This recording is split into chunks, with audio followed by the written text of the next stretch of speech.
clear, does the administration deny that that second strike happened, or did it happen and the administration denies that Secretary Hegseth gave the order?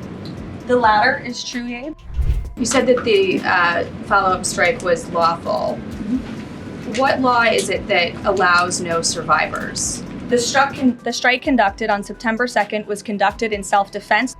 You said that that second strike was in full accordance with the law of armed conflict, but the Navy's own manual of law of war says that specifically firing on survivors from a wrecked vessel is an example of a war crime that's forbidden under U.S. law and the law of armed conflict. So how was that second strike in following the law of armed conflict and then second operation?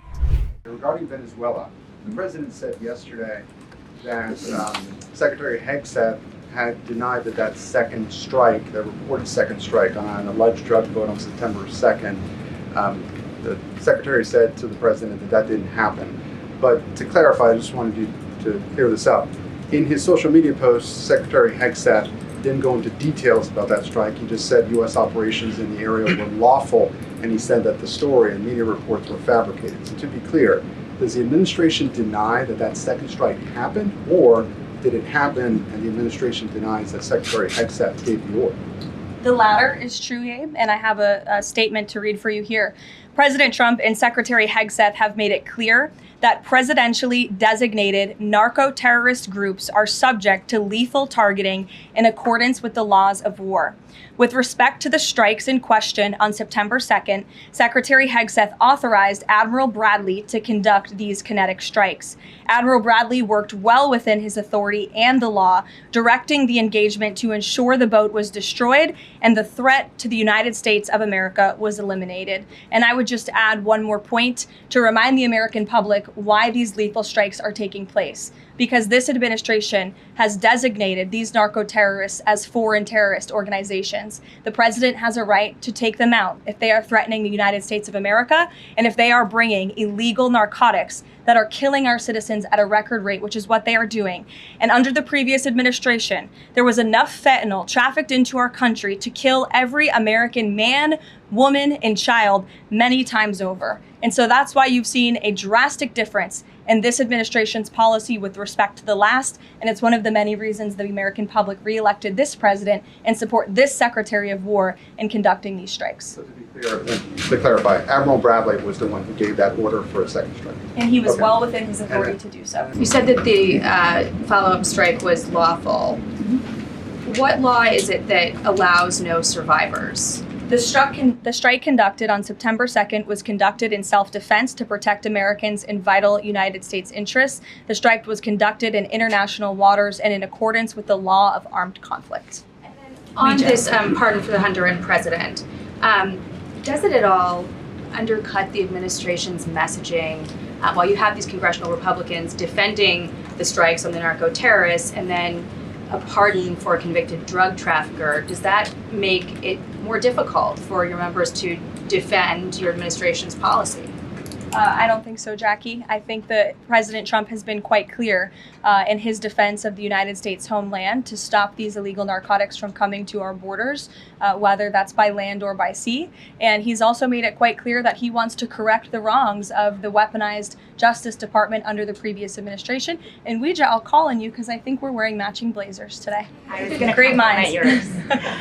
Thank you, Caroline. Sure. So just to be clear, to clarify on Jackie and Gabe, did Admiral Bradley order that second strike because there were still survivors after the initial strike? Again, as I read for you, Admiral Bradley worked well within his authority and the law. He directed the engagement to ensure the boat was destroyed and the threat of narco-terrorists to the United States was completely eliminated. So was the initial order from Secretary Hegseth, everyone be killed, and did that come from President Trump? I saw that quoted in a Washington Post story. I would reject that the Secretary of War ever said that. However, the president has made it quite clear that if narco terrorists, again, are trafficking illegal drugs towards the United States, he has the authority to kill them. And that's what this administration is doing. Can you confirm that President Trump is going to be hosting a meeting of his national security team in the Oval Office today on Venezuela? And what are they going to discuss? Are they hoping to reach a kind of final decision on that? Out of the effort of transparency, I will confirm that the president will be meeting with his national security team on this subject and on many matters. He meets with his national security team quite often. He's the commander in chief. It's part of his responsibility to ensure that peace is ongoing throughout the world. I'm definitely not going to detail the specifics of a meeting between the president and his national security team that's taking place in the Oval Office, but I'm happy to confirm that meeting is taking place for you. Can you tell us, what's the position on whether U.S. troops on the ground is a possibility there? I know you've answered that before, but what's the current operative in status? Venezuela?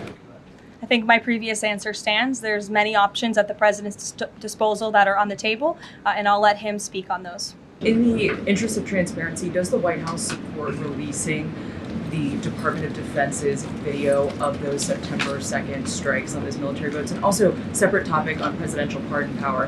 Why did the president commute the sentence of David Gentile recently? He was a private equity executive. He served 12 days out of a 7-year sentence.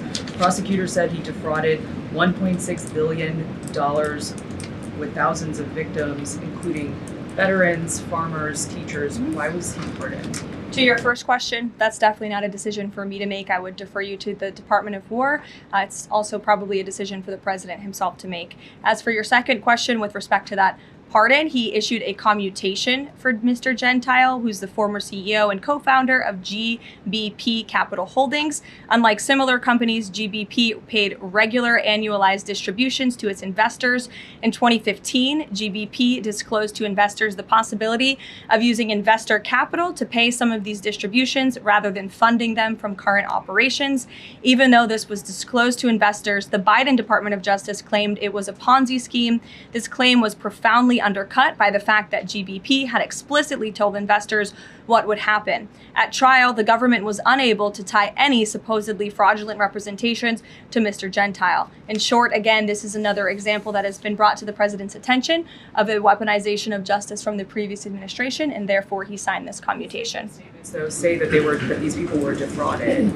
I just read you a very detailed summary of why the commutation was made. First, on the Venezuela strike, you said that second strike was in full accordance with the law of armed conflict, but the Navy's own manual of law of war says that specifically firing on survivors from a wrecked vessel is an example of a war crime that's forbidden under U.S. law and the law of armed conflict. So how was that second strike in following law of armed conflict and then second on immigration? Again, Andrew, I would reiterate to you the strike was conducted in international waters and in accordance with the law of armed conflict. And since somebody asked about Congress, and it's sort of related to Venezuela, I also want to add that Secretary Hegseth spoke with members of Congress who may have expressed some concerns over the weekend. And there have also been 13 bipartisan briefings to Congress on the Venezuelan strikes. There have been a number of document reviews for members of Congress to review the classified DOJ Office of Legal Counsel opinion and other related documents. 29 senators and 92 representatives have reviewed those documents, which is about 2/3 of those are Democrat members, and they have been made available to all 100 senators, all 435 members of the House, and to general counsels of the relevant committees on a bipartisan basis for their review.